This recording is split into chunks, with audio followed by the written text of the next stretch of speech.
So apologies to one subscriber that actually came here for the Daihatsu stuff. That's getting put on hold because I bought my dream car. It's a Mazda RX7. But Daihatsu stuff will be coming back because that's also important to me. And it's actually pretty cool. Nobody else does Daihatsus for a reason. But as you can see here, it's a RX7. This one in particular is a 1995 Type R Bathurst edition. Type R means it was the more race orientated one. So it's got firmer suspension, thicker anti-roll bars, lighter weight. That's pretty much it, all I know. There's probably more stuff, but I just don't know it, that much stuff in particular because I'm new to RX7s. It's pretty much stock except from a couple of things. Had the disgusting front lip that this lift in front of me kind of chewed up, but it was cracked anyway and it was disgusting. Wrong colour, I know. Don't know why someone painted it red, and you might be able to see there's quite a bit of overspray.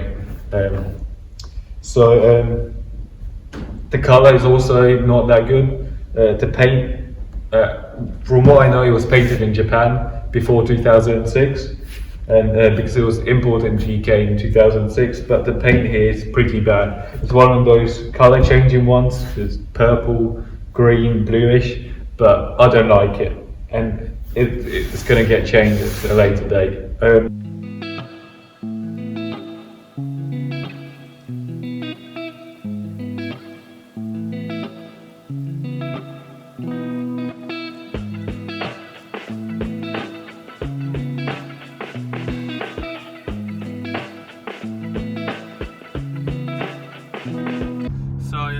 In a car, it's actually really nice to drive. You can hear the exhaust, but that's going to change. I mean, not change, but I'm going to put another silencer in because it's a little bit too loud for my liking.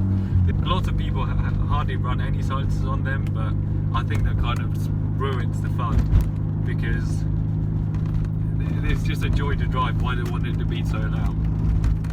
But saying that, I do have some loud cars. So a lot of things that everyone always mentions when you're reading about these cars is how smooth it is. When I first got it and drove it, like, that was confirmed. It's so smooth, you can't explain it at all. I have no idea what's like on RX8s, but it probably is similar. But the engine is smooth in this car, the suspension is smooth and firm at the same time, and it's just so good to drive. It doesn't feel like this is 26 years old. Initially when the stock exhaust was on, the cab was actually blocked and the exhaust was just stock, so it was really quiet. You had no idea what RPMs you were doing. Right now I can kind of guess what RPMs I'm doing through the exhaust, but yet again you could be doing 3000 RPM or 7000 RPM and you wouldn't know the difference. It's just unexplainable.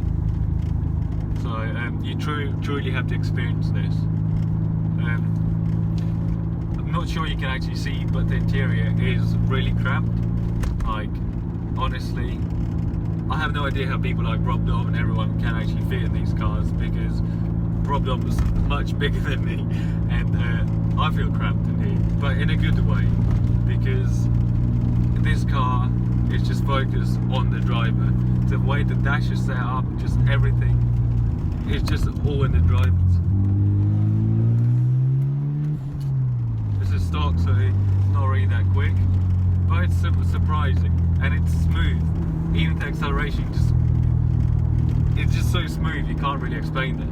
So this car handles perfectly.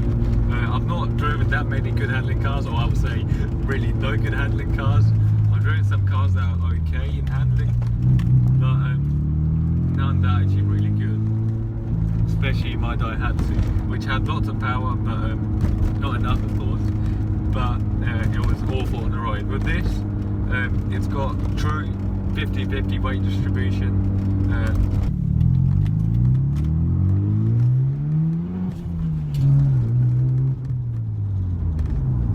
So yeah, it truly has 50-50 weight distribution, and you can probably feel it when you're driving. when it's wet, the car is really predictable. When it's dry, it's really predictable. At the moment, it's still stock, so it doesn't spin the rear as much. But in the wet, there's that fine line between spinning or drifting around corners or just having grip. But yeah, as you can see, it's really nice to drive.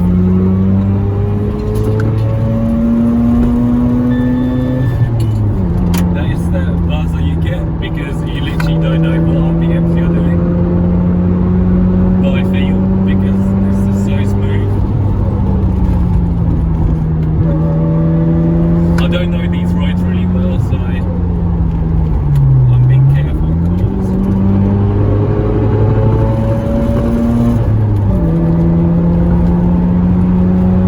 But it's so smooth and it's so predictable.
As you can see, there's no front lip on there as I damaged it early on that day on the lift, and there's lots of red overspray left from where the lip was painted and it looks awful.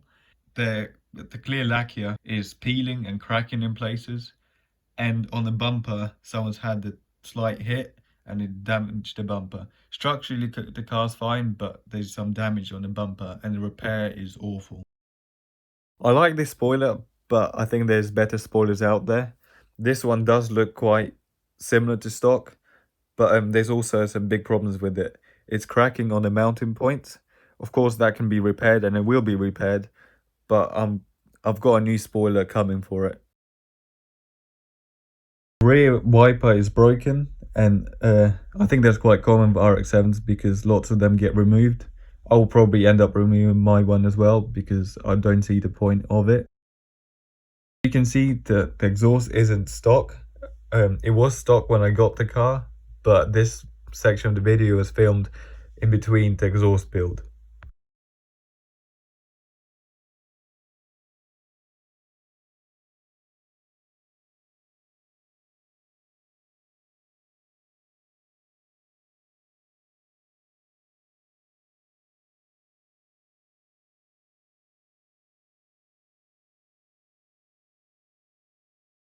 The interior of the car is actually in really good condition. It still has the factory floor mats and none of the panels are broken, except for one, but I'll get to it in a second. First owner of the car actually decided to put the seats back into it because this year, this edition of the Type R Bathurst model, they actually came with rear bins, which are a lot more sought after now. But for some reason, the first owner of the car optioned to actually have the seats put back in. The steering wheel looks aftermarket, but it's actually OEM. It may have been a factory fitted option, or it might be a Type R Bathurst edition feature. I don't know, but I know it's definitely standard. Pop-ups. And this is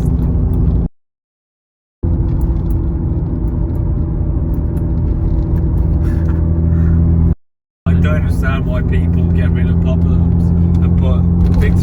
lights in because it just spoils the car. I mean, yeah, these headlights occasionally break, and then when they break you can't find the parts and it becomes super expensive to fix it, but so is anything really on this car. So one thing with these cars is running costs. They've recently gone up in price, not recently, but have been going up in price, and I'm glad I got this for the price that I got this at. But running costs are really high in these cars. It gets all for fuel economy, like between 12 15-ish miles per gallon. I haven't actually measured it, but just this bit of driving that I did today, which is probably 50 kilometers.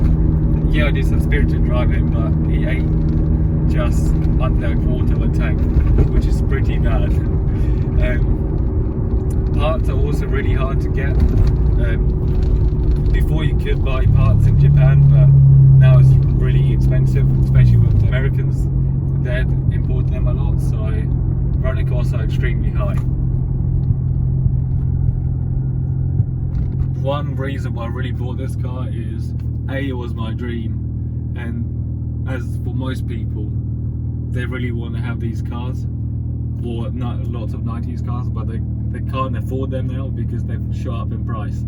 I was lucky to get this one, but it still wasn't really cheap, and if you consider this being a 26-year-old Mazda, it's shocking.